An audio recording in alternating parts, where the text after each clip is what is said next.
guys, Jeff Beggins. This is an interesting one because I get a lot of questions. People see all the different projects we have going on saying, how do you do them? Like, how's that even happen? I like to get involved in things like that. I was meeting one of our clients yesterday who bought one of the beach makers.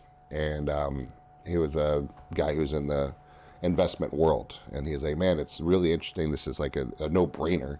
I can't understand how there's still some units left. So, you know, we're selling at a very nice clip. We're very happy with that.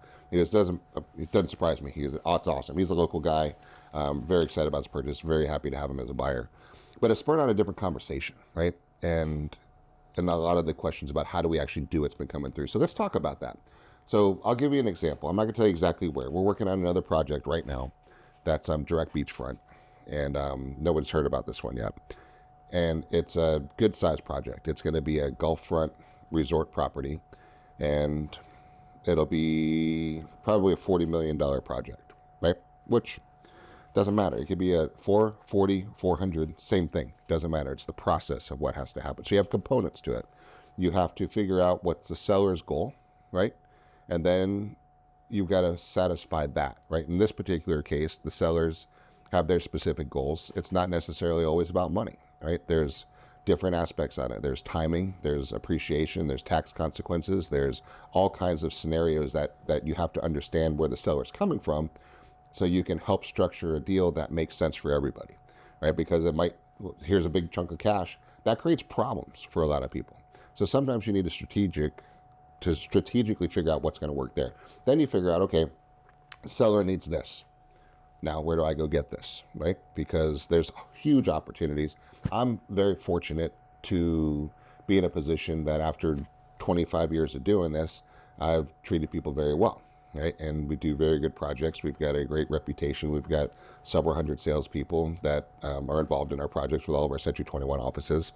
I'm really passionate about the projects and the developments and the hotels. And what really is the most important to me is watching the investors from project to project to project to project to project to project come with us, right? And that to me is the ultimate success, right? It's not the dollars, it's the impact you have on people's lives and helping them do what they do. So the projects, so just as a short version of it, we can go deeper at another video, but the short version is, okay, how much capital do we need to raise right now? And that's the question, right? And it's always different, every single one of them. So it's not just, hey, I need a check. It's, all right, what investors are good for this project, right? Because we obviously put money into the deals, but not all of it. We bring in equity, we bring in debt, we bring in different aspects. Now, what's the difference between those two? A lot. It depends on what's the buyer's goal, right? Because the investor's goal, and it's a very different range. I was talking with the guy yesterday, and we were talking about the differences on investors' needs. Some of them just like, hey, I just am an addict, I need some more deal, I need more money, right? But that's not as many as you think, right? Because once you have money, it's not the money, right? That's the drive. It's the feeling you get that creates at the end result of what the money brings you, right? So once you understand that, that's actually pretty important. And then, so it's either that, just the money, the status that goes along with it, but it's really not, because most of them already have the money and the status. And then it's this tax strategies, right? Is it appreciation that I'm looking for to have my money grow for my estate, for my kids, for my family, for my trust, for my family office? Is it depreciation, meaning I have so much income from other investments, I need to write off some of these things. So I'd love to have a property that I can depreciate to kind of reduce my tax burden. You'd be surprised how many people are in that one.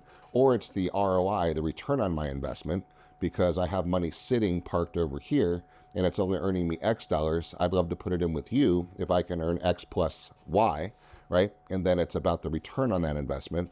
And sometimes it's a little bit of all of it. Now, there's some deals that people are like, I don't want the appreciation, I just want the depreciation.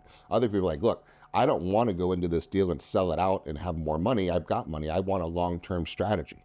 So there's projects that we buy, we build, we hold, right? There's some projects that we just buy, sell, right? There's some that we buy, build, then sell, right? So all these things come into play. So what's really interesting is it's a chess piece. It's a interesting puzzle, every single transaction. And there's so many different pieces. So it really depends on what the seller's looking for, time and money, right? You don't get both, right? It's time or money. And then from the investor standpoint, what are they actually looking for? So I hope that answers some of the questions, because I get it a lot. And I really love the fact that you guys are asking these questions, because I love sharing the information. Empower, educate, encourage is what we do. And pretty soon I'll be able to reveal where this new Gulfront project is going to be, because we're raising another $6 million into this one project right now. And we'll have that done probably in the next week or so. So we're talking with different investors and see who's the right fit, because a lot of this is have fun and make money, right?